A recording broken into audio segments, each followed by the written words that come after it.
Let's talk about obedience. It sounds pretty simple. There's your way and there's God's way.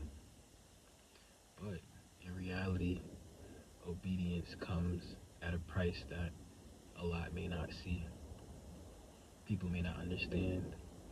Um, it comes with a sacrifice to let go and to sacrifice your former self to follow him, to follow God's plan over your life, God's will over your life, to let go of the former things, let go of control of who you deem yourself to be, and let God take control of who he has created you to be.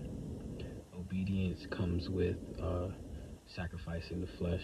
It's a everyday battle of, you wake up and you have to figure out, not even figure out, it's a conscious and it's a wholehearted decision to follow God every chance that you get.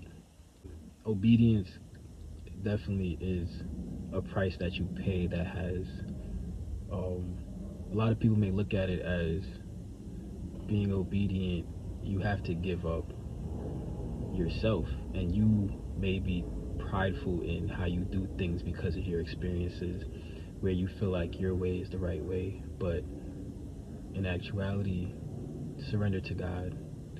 He knows beyond anything that you're going through. He knows beyond your mind, your thoughts. He already has your path laid out. You just have to surrender, let go of control, and let him take over, let him take the wheel, let him direct you and guide you and, nurture you and strengthen you and build you up.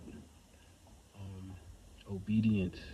Obedience is where you may want to do something that you're accustomed to, but your spirit is now tugging at you to tell you, like, this doesn't resonate with you anymore, or this doesn't feel right, or this isn't who you are anymore.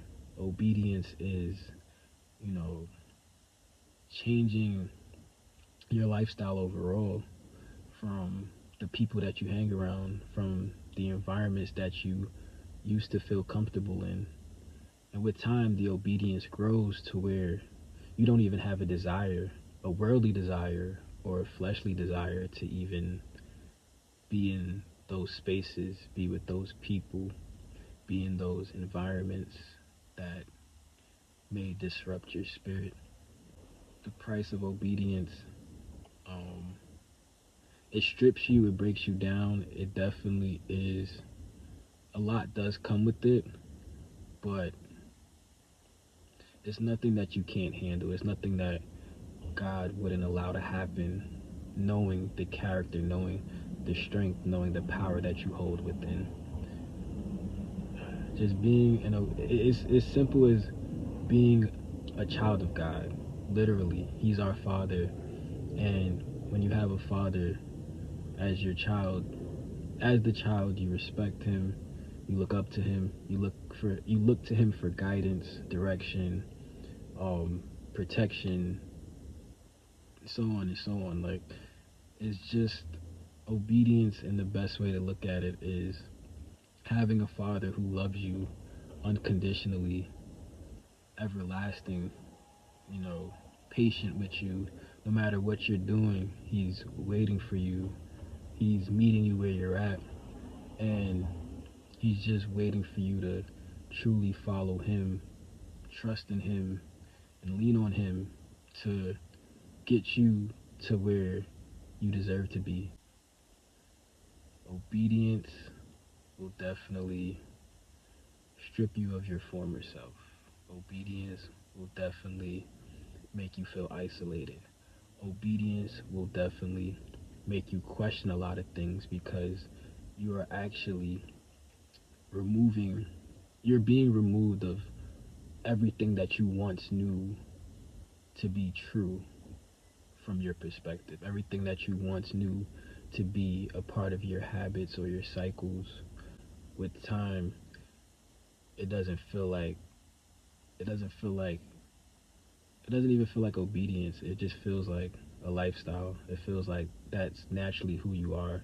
as Christ renews you, as he strengthens you, forgetting you forget the former things as you focus on the new that he's creating for you, what's in front of you, what's ahead of you, instead of looking back.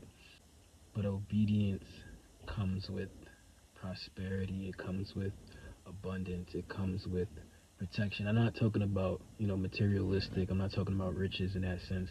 I'm talking about a sense of peace that you find within, that you're granted, that you're graced with within, a sense of happiness and joy, a sense of, letting go of all the problems that you used to think were problems.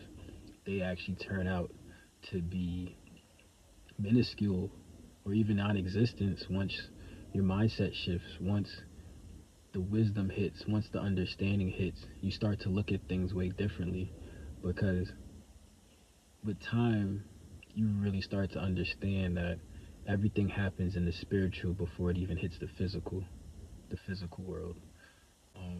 Walking in the spirit will open your eyes to really realize that, in reality, a lot of the stuff that surrounds you doesn't even matter. Following God does. So stay obedient, you know, look out for his revelations, look out for him talking to you in many different ways, in the ways that you know that he's talking to you, because everybody's unique and God has specific ways that he reaches out to you, that he talks to you. Don't be oblivious to the signs, grow in him, walk with him. With time, you'll start to see everything around you shift to where you see that he's right there with you all along, as a father is, a loving father, a graceful father, a merciful father. So just stay obedient. The road, walking with Christ is definitely a tough road, but you're more than built for it. So stay true to it. Don't let go of the faith, and just keep going. Stay obedient, because on the other side is more than you can ever ask for. It's more than you can even understand. That's always going to be for your greater good as you walk with Christ.